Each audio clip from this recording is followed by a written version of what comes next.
All, welcome back to our channel. പുതിയൊരു വീഡിയോയിലേക്ക് എല്ലാവർക്കും സ്വാഗതം. പിന്നെ എന്തൊക്കെയുണ്ട് എൻ്റെ സബ്സ്ക്രൈബേഴ്സിൻ്റെയും വ്യൂവേഴ്സിൻ്റെയും ഒക്കെ വിശേഷങ്ങൾ? എല്ലാവർക്കും സുഖം തന്നെയല്ലേ? അൽഹംദുലില്ലാ, നമ്മളിവിടെ സുഖമായിട്ട് പോകുന്നുണ്ട്. അപ്പോൾ അത് രാവിലെ മുറ്റത്തേക്ക് ഇറങ്ങിയപ്പോഴേക്കും നമ്മൾ ചാമ്പയിൽ ഒരു ചാമ്പക്ക ഉണ്ടായിരുന്നു കേട്ടോ. സാധാ ചാമ്പക്കയാണ്. ഒരെണ്ണം മാത്രം അങ്ങനെ കിളികളുടെ കണ്ണിൽ പെടാതെ അങ്ങനെ റെഡ് കളറായിട്ട് നിൽക്കുന്നുണ്ടായിരുന്നു. അപ്പോൾ മോള് വേഗം അത് പൊട്ടിച്ചെടുത്തു. പിന്നെ ഇത് അപ്പുറത്തെ വീട്ടിലെ പൂച്ചയാണെന്ന് തോന്നുന്നു, മതിലിൽ അങ്ങനെ ഇരിക്കുന്നുണ്ടായിരുന്നു. നല്ല ഭംഗി കേട്ടോ കാണാൻ. ആദ്യം കുറച്ച് അടഞ്ഞെങ്കിലും പിന്നീട് നമ്മൾ വളച്ച് കുപ്പിയിലാക്കിയെന്ന് വേണം പറയാൻ. കുറച്ച് ദേഷ്യം കാണിച്ചെങ്കിലും പിന്നെ തീറ്റയൊക്കെ കൊടുത്തപ്പോഴേക്ക് ഇറങ്ങി വന്ന് കഴിക്കുകയാണ്. ഒരു സുന്ദരി പൂച്ച. അങ്ങനെ കുറച്ച് നേരം മുറ്റത്തൊക്കെ അങ്ങനെ വായി നോക്കി നിന്നതിന് ശേഷം കിച്ചണിലേക്ക് വന്നു. അപ്പോൾ മക്കളൊക്കെ സ്കൂളിലേക്ക് പോയി. ഇന്ന് അവർക്ക് എക്സാമാണ്. അപ്പോൾ ഞാൻ വേഗം ലഞ്ചിൻ്റെ പരിപാടികളൊക്കെ റെഡിയാക്കുകയാണ്. അപ്പോൾ ഇന്ന് കുറച്ച് ചക്കച്ചോളം ഇട്ടിട്ടുണ്ട് കേട്ടോ. അപ്പോൾ അതൊന്ന് ചക്ക കൂട്ടാനില്ലേ, ചക്ക കിണ്ടിയതെന്നൊക്കെ പറയും, അത് റെഡിയാക്കാമെന്ന് വിചാരിച്ചു. അതിലേക്ക് കുറച്ച് കുരുവും കൂടി ഇട്ട് കൊടുത്താണ് കേട്ടോ റെഡിയാക്കുന്നത്. അപ്പോൾ നല്ല ടേസ്റ്റാണ്.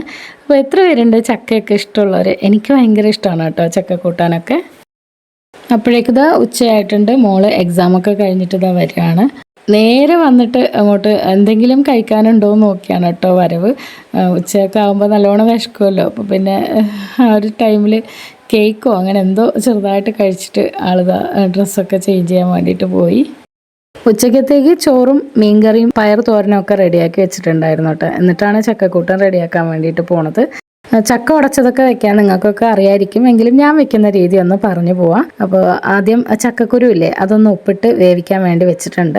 കാരണം അത് ചക്കയുടെ ഒന്നിച്ച് ഇട്ട് കഴിഞ്ഞാൽ ചക്ക പെട്ടെന്ന് വേവും, ചക്കക്കുരു വേവുകയും ഇല്ല. അതുകൊണ്ട് അത് സെപ്പറേറ്റ് ആദ്യം കുക്ക് ചെയ്തെടുക്കുകയാണ്. ഇനിയിപ്പോൾ കുറച്ച് തേങ്ങയും കുരുമുളകും മഞ്ഞൾപ്പൊടിയും ലേശം ഒരു മുളക് പൊടി കേട്ടോ, ഒരു 1/4 ടീസ്പൂൺ ഇട്ടാൽ മതി. പിന്നെ 3 കുഞ്ഞുള്ളിയും 3 അല്ലി വെളുത്തുള്ളിയും 2 പച്ചമുളകും കുറച്ച് കറിവേപ്പിലയും ഒരു 1/4 ടീസ്പൂൺ ജീരകവും കൂടി ഒന്ന് അരച്ചെടുത്തിട്ടുണ്ട്. അപ്പോൾ അവിയലിനൊക്കെ അരയ്ക്കൂലേ, അതുപോലെ അരച്ചെടുക്കുക. എന്നിട്ട് ആദ്യം ആ ഒരു ചക്കക്കുരു വെന്തതിന് ശേഷം അതിലേക്ക് ചക്കയും പിന്നെ ആ ഒരു അരപ്പും കുറച്ച് വെള്ളവും ഒഴിച്ചിട്ട് ആവശ്യത്തിന് ഉപ്പും ഇട്ടിട്ട് ഒരു 3 വിസിൽ വരുന്നത് വരെ ചക്കയൊന്ന് കുക്ക് ചെയ്തെടുക്കുകയാണ്.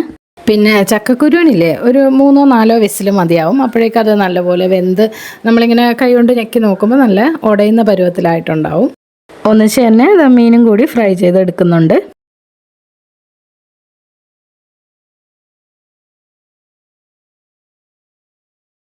അപ്പോൾ കുക്കറിലുള്ള ചക്ക വെന്ത് വരുന്ന ടൈമിൽ ഒരു വേസ്റ്റൊക്കെ കൊണ്ടുവന്ന് കളഞ്ഞ് വൃത്തിയാക്കി എടുത്തു. എന്തായാലും ചക്കപ്പണി കുറച്ച് പണിയുള്ള സംഭവമാണെങ്കിലും നല്ല ടേസ്റ്റ് ആണല്ലോ കഴിക്കാനായിട്ട്. അപ്പോൾ അതുകൊണ്ട് തന്നെ കുറച്ച് മെനക്കെട്ടിരുന്നാലും നമുക്കൊരു സന്തോഷമാണല്ലോ അത് ഫിഷ് കറിയൊക്കെ കൂട്ടി കഴിക്കാനായിട്ട്. അതിനിടയിൽ ഞാൻ വേഗം പോയിട്ട് നിസ്കരിച്ചിട്ടൊക്കെ വന്നു. ഇനിയിപ്പോൾ അലക്കിയ തുണികളൊക്കെ ഒന്ന് മുകളിൽ കൊണ്ടുപോയിട്ട് വിരിച്ചിടണം. ഇപ്പം നല്ല വെയിലാണ് കേട്ടോ. നട്ടുച്ച സമയത്താണ് മുകളിലേക്ക് പോണത്. നല്ല പൊരി പോലത്തെ വെയിലടിക്കുന്നതുകൊണ്ട് തന്നെ നേരത്തെ വിരിച്ചതൊക്കെ നല്ലതുപോലെ ഉണങ്ങിയിട്ടുണ്ട്. അപ്പം അതിനെ മാറ്റിയിട്ട് പുതിയത് വിരിച്ചു കൊടുക്കുകയാണ്. അതിനിടയിൽ മോളും മുകളിലേക്ക് വന്നു. അവൾക്ക് കുറേ കാര്യങ്ങൾ പറയാനുണ്ട്, സ്കൂളിലത്തെ വിശേഷങ്ങളൊക്കെ. അപ്പോൾ അതൊക്കെ ഇങ്ങനെ പുറകെ നടന്ന് പറയലാണ്. എനിക്കങ്ങനെ ഇരുന്ന് കേൾക്കാനുള്ള സമയം ചിലപ്പോൾ ഉണ്ടാവില്ല. അപ്പോൾ മക്കളങ്ങനെ പുറകെ നടന്ന് പറയുമ്പോൾ ഞാനിങ്ങനെ മൂളി കേൾക്കും, അഭിപ്രായങ്ങളൊക്കെ പറയും. അങ്ങനെയൊക്കെയാണ് കേട്ടോ. അപ്പോൾ ഈ മെഷീനിൽ അലക്കുന്നതുകൊണ്ട് തന്നെ ഷോളൊക്കെ ഉണ്ടെങ്കിൽ മറ്റു തുണികളൊക്കെ ആയിട്ട് ഇങ്ങനെ കെട്ടുകൂടി കിടക്കുമല്ലോ. അപ്പോൾ അത് ഞാനിങ്ങനെ ബക്കറ്റിൽ നിന്ന് എടുത്തിട്ട് വലിച്ചിട്ട് കിട്ടുന്നില്ല. അതുകൊണ്ട് ഞാനൊരു പായ് വിരിച്ചിട്ട് അതിലേക്കെല്ലാം തട്ടി കൊടുത്തതാണ് കേട്ടോ. എന്നിട്ട് ഇങ്ങനെ കുടഞ്ഞ് വിരിക്കുകയാണ്. അപ്പോൾ എളുപ്പത്തിൽ ഇങ്ങനെ വിട്ട് കിട്ടുമല്ലോ. ശ്രീനിവാസം മറ്റേ തേന്മാവൻ കൊമ്പത്ത് സിനിമയിൽ പറയില്ലേ, ഞങ്ങളെ ചെറിയ ബുദ്ധിയിൽ തോന്നിയ ഒരു ഐഡിയ ആണെന്ന് പറഞ്ഞാൽ ഓരോ കാര്യം ചെയ്യുമ്പോൾ ഇതുപോലെ എന്തെങ്കിലുമൊക്കെ ഒരു ഐഡിയ വരും കേട്ടോ. അങ്ങനെ തുണി വിരിക്കലൊക്കെ കഴിഞ്ഞ് താഴെ എത്തിയപ്പോഴേക്കും നമ്മുടെ ചക്ക ഇവിടെ വെന്ത് റെഡി ആയിട്ടുണ്ട്. അപ്പോൾ ഞാൻ നോക്കിയപ്പോഴേക്കും കുറച്ച് വെള്ളം കുറവായിരുന്നു കേട്ടോ. അപ്പോൾ അതിങ്ങനെ ഒന്ന് കുഴഞ്ഞ് കിട്ടണമല്ലോ, എങ്കിൽ നല്ല ടേസ്റ്റ് ഉണ്ടാവുള്ളൂ കഴിക്കാനായിട്ട്. അപ്പോൾ ഞാൻ കുറച്ച് ചൂടുവെള്ളം അതിലേക്ക് ചേർത്തിട്ട് നന്നായിട്ടൊന്ന് ഉടച്ചെടുത്തു.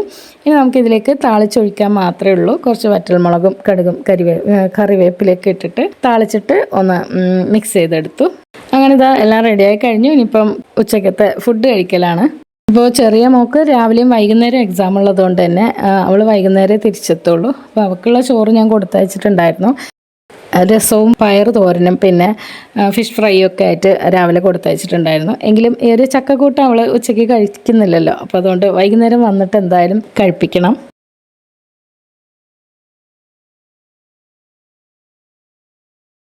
നമ്മളെ ചക്കക്കൂട്ടൻ നല്ല അടിപൊളി ടേസ്റ്റ് ആയിരുന്നു കേട്ടോ. അങ്ങനെ ലഞ്ചൊക്കെ കഴിഞ്ഞു. ഇനിയിപ്പോൾ ക്ലീനിങ് പണിയാണ്. ചക്കയും ആ ഒരു ഫിഷും ഫ്രൈ ചെയ്തതിന് ശേഷം ഞാൻ അവിടെ തുടച്ചിട്ടുണ്ടായിരുന്നില്ല കേട്ടോ. അപ്പോൾ അതൊക്കെ ഒന്ന് ക്ലീൻ ചെയ്തെടുക്കുകയാണ്. ഈ ഒരു സൊല്യൂഷൻ ഇങ്ങനെ ആക്കിയിട്ട് ജസ്റ്റ് ഒന്ന് തുടച്ചെടുക്കുകയാണ്. തുടയ്ക്കാതെ മടി പിടിച്ചിട്ട് ഇട്ടിട്ട് പോയാൽ ഇവിടെ ഭയങ്കര ഉറുമ്പാണ് കേട്ടോ. ആ ഒരു ചെറിയ കടിക്കുന്ന ഉറുമ്പില്ലേ, അത് ശരിക്കും ഇങ്ങനെ വരിവെച്ച് വരും. അപ്പോൾ അത് വന്നു കഴിഞ്ഞാൽ ഇപ്പോൾ ഭയങ്കര ഒരു ബുദ്ധിമുട്ട് എന്താണെന്ന് വെച്ചാൽ ഈ ഒരു ഹോബിൻ്റെ ഉള്ളിലെ ബർണറിൻ്റെ ഉള്ളിൽ ഇത് കയറും കേട്ടോ, ഈ ഒരു ഉറുമ്പ്. എന്നിട്ട് ചൂടടിക്കുമ്പോഴേക്കും അതവിടെ ചത്തങ്ങനെ ഇരിക്കും. അപ്പോൾ ആ ഒരു ചെറിയ ഗ്യാസ് വരുന്ന ആ ഒരു ഹോളില്ലേ, അതങ്ങ് അടഞ്ഞു പോകും. അങ്ങനെ ഗ്യാസ് ശരിക്കും കത്തൂല. അപ്പോൾ ഡെയിലി ക്ലീൻ ചെയ്യൽ തന്നെ ഇപ്പോൾ പണി. ഈ ഒരു ഉറുമ്പ് കാരണം ഭയങ്കര ശല്യമാണ്.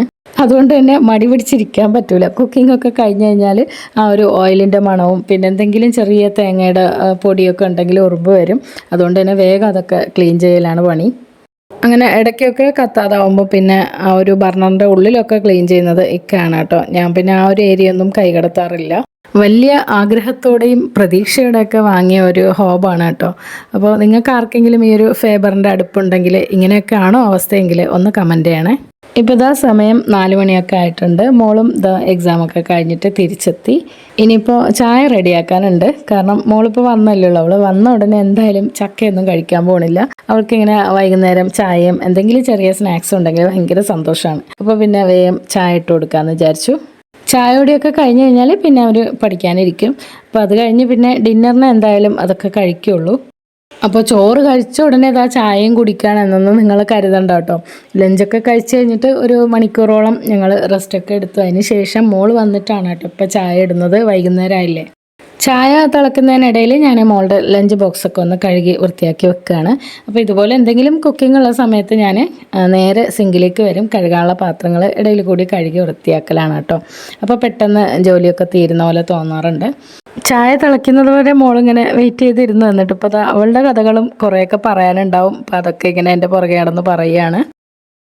ശരിക്കും ഒന്ന് ചായ അല്ല കേട്ടോ, ഞാൻ ചായ് കോഫി എന്നാണ് കേട്ടോ ഞാനിതിന് പേരിട്ടിട്ടുള്ളത്. അതായത് കുറച്ച് കോഫിപ്പൊടിയും കൂടി ചേർത്തിട്ടുള്ള ഒരു ചായയാണ്. അപ്പോൾ ഈ ഒരു തേയിലപ്പൊടിയാണ് കേട്ടോ നമ്മൾ യൂസ് ചെയ്യണത്. ഇപ്പോൾ നല്ലൊരു ടേസ്റ്റുള്ള തേയിലപ്പൊടിയാണ്. അത്ര ഹെൽത്തി ഒന്നുമില്ല എങ്കിലും കുറച്ച് കോഫിപ്പൊടിയും ഈ ഒരു ചായപ്പൊടിയും ഒരുമിച്ചിട്ടിട്ട് അങ്ങനെ ചായ് കോഫി റെഡിയാക്കുമ്പം എന്തോ ഒരു സുഖമാണ് കേട്ടോ. ചില ദിവസമൊക്കെ ഇങ്ങനെ ഒരു സ്ട്രോങ് ചായ കുടിക്കണമെന്ന് തോന്നുമ്പോൾ അങ്ങനെ ചെയ്യാറുണ്ട് കേട്ടോ. പിന്നെ ക്രിസ്മസ് ഒക്കെ അല്ലേ, അപ്പോൾ അതുകൊണ്ട് പ്ലം കേക്ക് വാങ്ങിയിട്ട് വന്നിട്ടുണ്ടായിരുന്നു. അപ്പോൾ അതും കൂട്ടിയിട്ട് എല്ലാവരും കൂടി ചായ കുടിക്കുകയാണ്. ഡൈനിങ് ടേബിളിൽ ഇരുന്നിട്ടൊന്നും ആരും ഇപ്പോൾ ചായ കുടിക്കാറില്ല കേട്ടോ. എല്ലാവരും ഇപ്പോൾ നിലത്തിരുന്നിട്ട് ഇങ്ങനെ സിനിമ കണ്ടൊക്കെ ചായ കുടിക്കാനാണ് എല്ലാവർക്കും ഇഷ്ടം. അപ്പോൾ ഞാനും കുറച്ച് നേരം അങ്ങനെ ടി വി ഒക്കെ കണ്ടിരുന്നു. ചായയൊക്കെ കുടിച്ചിട്ട് മുറ്റത്തേക്ക് ഇറങ്ങി ഒന്ന് വെറുതെ നടക്കാൻ വേണ്ടിയിട്ട് ഇറങ്ങിയതാണ്. ചെടികളും പൂക്കളൊന്നും വലുതായിട്ടില്ല കേട്ടോ. നേരത്തെ നട്ടതിൽ ചിലതൊക്കെ അങ്ങനെ പോയിട്ട് നിൽക്കുന്നുണ്ട്. ബാക്കിയൊക്കെ അങ്ങനെ ചീത്തയായിപ്പോയി. അതുകൊണ്ട് തന്നെ ഇപ്പം ചെടികളോടൊന്നും വലിയ ഒരു താല്പര്യമൊന്നുമില്ല. അപ്പോൾ നമ്മളെ മാവിൽ 1-2 മാങ്ങയൊക്കെ കിടപ്പുണ്ട്. പഴുത്ത് എന്തായാലും ഇത് കിട്ടാനൊന്നും പോകണില്ല. വല്ല വവ്വാലോ കിളിയോ ഒക്കെ തിന്നിട്ട് പോവും. അപ്പോൾ പച്ച ചില സമയത്തൊക്കെ ഞാൻ പറിച്ചിട്ട് മീൻകറിയിൽ ഇടാറുണ്ട്, നല്ല പുളിയുള്ളതുകൊണ്ട്. അല്ലെങ്കിൽ ഈ ഒരു പുളിച്ചിക്കാണ് കേട്ടോ മീൻകറിയിൽ ഇടാറുള്ളത്. അപ്പോൾ ഇപ്പോൾ നോക്കിയപ്പം പുളിച്ചിയിൽ ഒരു കായ പോലും ഇല്ല. അപ്പോൾ പൂവ് ഇങ്ങനെ വരുന്നുണ്ട്. അപ്പോൾ എന്തായാലും കായ്ക്കുമായിരിക്കും. പിന്നെ കുറച്ച് വയണ ഇലയും പൊട്ടിച്ചിട്ട് ഞാൻ വീടിൻ്റെ ഉള്ളിലേക്ക് വന്നു. ഇത് ഞാൻ ഉണക്കിയെടുത്ത് വെക്കും. നമ്മൾ ബിരിയാണിയിലൊക്കെ ബേ ലീഫ് ഇടൂലേ, അപ്പോൾ അതിന് വേണ്ടിയിട്ട്. ഇനിയിപ്പം പ്രത്യേകിച്ചിട്ട് പണിയൊന്നുമില്ലല്ലോ, അപ്പോൾ പിന്നെ കുറച്ച് ഹാൻഡ് കെയറിങ് നടത്താമെന്ന് കരുതി. അപ്പോൾ എപ്പോഴും പാത്രങ്ങളൊക്കെ കഴുകി കഴിഞ്ഞാൽ ഈ ഒരു വാസലിനാണ് കേട്ടോ ഞാൻ ഉപയോഗിക്കാറുള്ളത്.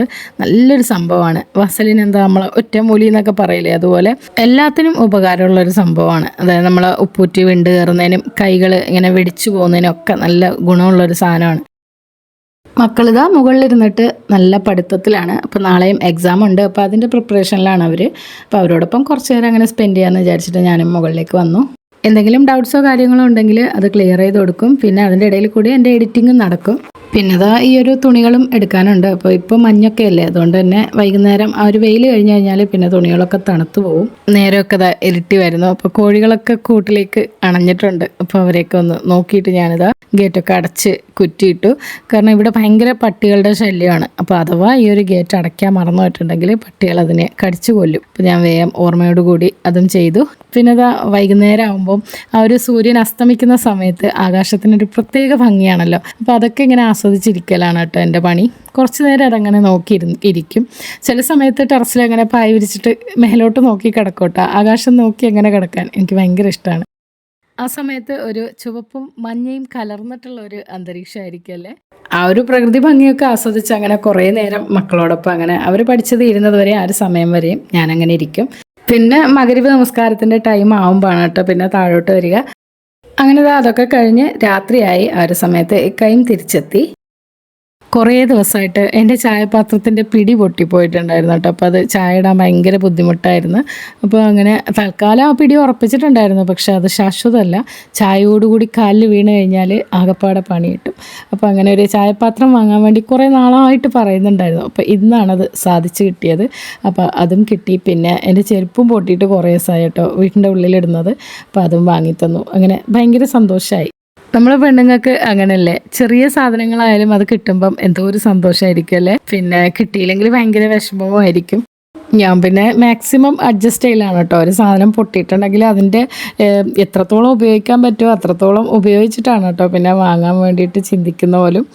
അപ്പോൾ അത് നല്ല അടിപൊളി ചായപാത്രം, എനിക്ക് നല്ല ഇഷ്ടമായി. അപ്പോൾ ഇത്രയൊക്കെ ഉള്ളൂ ഇന്നത്തെ കൊച്ചു വീഡിയോയും വിശേഷങ്ങളൊക്കെ. നിങ്ങൾക്ക് ഇഷ്ടമായിട്ടുണ്ടെങ്കിലും ഇല്ലെങ്കിലും കമൻറ്റ് ബോക്സിൽ നിങ്ങളുടെ അഭിപ്രായങ്ങളൊക്കെ പറയണേ. അപ്പോൾ വീഡിയോ കണ്ട ഉടനെ തന്നെ ഒരു ലൈക്കും തരണേ. അപ്പോൾ മറ്റു വിശേഷങ്ങളായിട്ടൊക്കെ വീണ്ടും വരാം. അതുവരേക്കും stay tune, take care, by.